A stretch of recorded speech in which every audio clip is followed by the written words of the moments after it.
Most of us go through life never questioning a fundamental assumption we were taught from day one. It's a simple, comforting idea. Your brain creates your consciousness. Your thoughts are just neurons firing. Your emotions are chemical reactions. Your very sense of self is nothing more than biological activity. But what if this is wrong? What if consciousness doesn't start in the brain at all? What if the brain isn't the source of awareness, but merely a receiver, a filter, or a temporary interface for it? This single question destabilizes everything we think we know about who we are, what reality is, and why we exist. And once you truly confront it, there's no going back. Modern science has mapped the brain with incredible precision. We can pinpoint regions for language, memory, and emotion. We can measure electrical impulses and chemical signals. Yet, despite all this progress, one huge mystery remains untouched. No one has ever found consciousness, not in a neuron, not in a synapse, not in an electrical signal. What we observe are correlations, not causes. When brain activity changes, our conscious experience changes. But that doesn't prove the brain asterisk creates asterisk the experience. Turning the dial on a radio changes the sound you hear, but the radio isn't creating the broadcast. This distinction is subtle, but it's devastating to the standard model. Science assumes the brain generates consciousness because it has no other framework. But an assumption isn't proof. This leads to a very hard question that science often avoids. If consciousness is produced by the brain, it should disappear completely when the brain stops functioning. Yet, there's a growing body of evidence that suggests otherwise. Take near-death experiences. People report vivid, coherent awareness during periods of minimal or even absent brain activity. They describe perceptions, memories, and complex thoughts at moments when, medically speaking, the brain shouldn't be capable of supporting them. Critics often dismiss these as hallucinations. But hallucinations require brain activity, and in many of these cases, there is none to be measured. This creates a paradox that science can't easily brush aside. And it's not just near-death experiences. Consider individuals with massive brain damage who somehow retain their identity, personality, and awareness far beyond what neuroscience would predict. Some people are born missing large portions of their brain tissue. Others lose critical areas due to injury or illness. According to a strict materialist view, these people shouldn't be able to function as coherent selves. And yet, they do. The self persists. This raises an uncomfortable possibility. Maybe consciousness isn't stored in the brain like data on a hard drive. Maybe the brain is doing something else entirely. This leads us to a radical alternative proposed by philosophers like Henry Bergson, the filter theory of consciousness. This theory suggests the brain doesn't generate consciousness. It limits it. In this view, consciousness is an infinite, ever-present field.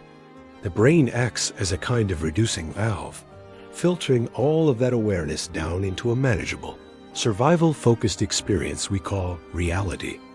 This explains why altered states of consciousness, like deep meditation, dreams, or near-death experiences often feel so expansive. It's not that the brain is creating something new. It's that the filter is weakening, allowing more of this broader awareness to flow through. If the brain were the source, then damaging or suppressing it should reduce experience to nothing. Instead, it often expands it. Then there are the split brain experiments, which are truly mind-bending.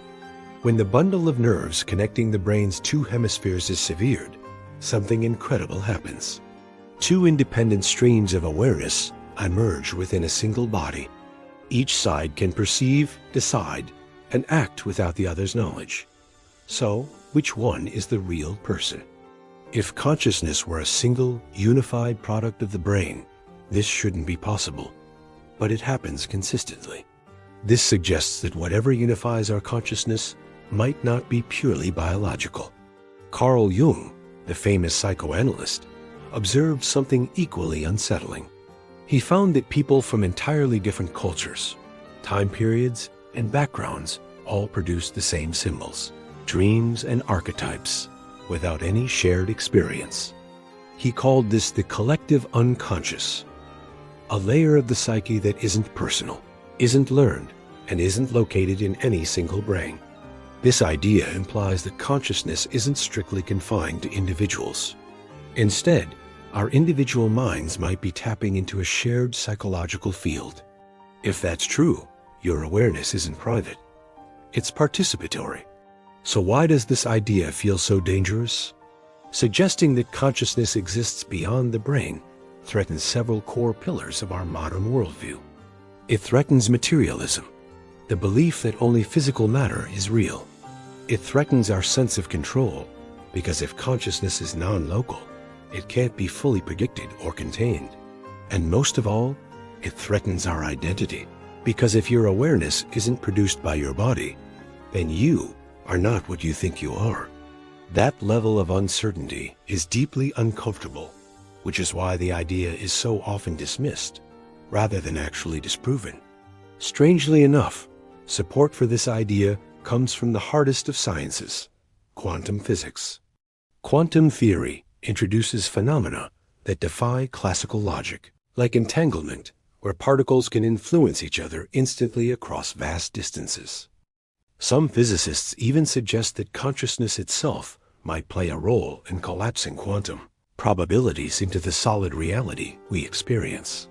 If our awareness can influence physical outcomes, then it cannot be purely a product of a physical system.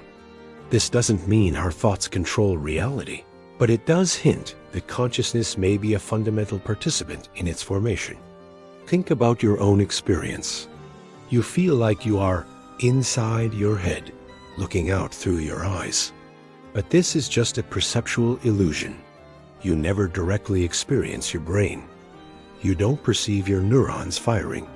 You only experience awareness itself, and within that awareness, sensations of a body appear. The body appears asterisk in asterisk consciousness, not the other way around. Realizing this simple reversal changes everything. So what happens when the brain stops?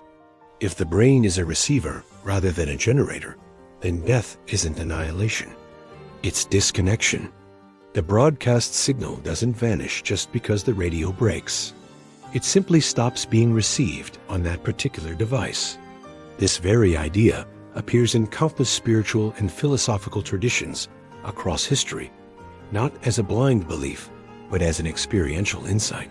Science dismisses this as mythology, but it's important to remember that science has not, and perhaps cannot, disprove it. When consciousness is reduced to mere biology, life can start to feel empty. Purpose becomes a chemical illusion. Love becomes a wash of hormones. Identity is just survival programming. This cold, mechanical worldview might explain why modern life so often feels hollow, despite all our comfort and progress. We are living as if our awareness is a cosmic accident. But what if it's fundamental to the cosmos itself? The deepest resistance to this idea isn't scientific, it's existential. If consciousness exists beyond the brain, then our responsibility deepens. Our awareness isn't disposable. Our existence isn't trivial. You are not just a temporary biological glitch in the system. You are a participant in something far, far larger. And that realization isn't comforting. For many, it's terrifying. Let's consider the final possibility. If consciousness truly exists outside the brain, then you are not produced by your body. You are not limited to your physical form. Your awareness is not confined to linear time. Your brain is an interface, not a prison. And when that interface eventually fails, awareness doesn't end. It simply changes its state. This leaves us with a question you can no longer avoid. If your consciousness is not created by your brain, then what are you? And more importantly, what have you been forgetting? Thanks for watching. If this sparked something in you, consider subscribing for more explorations into the big questions.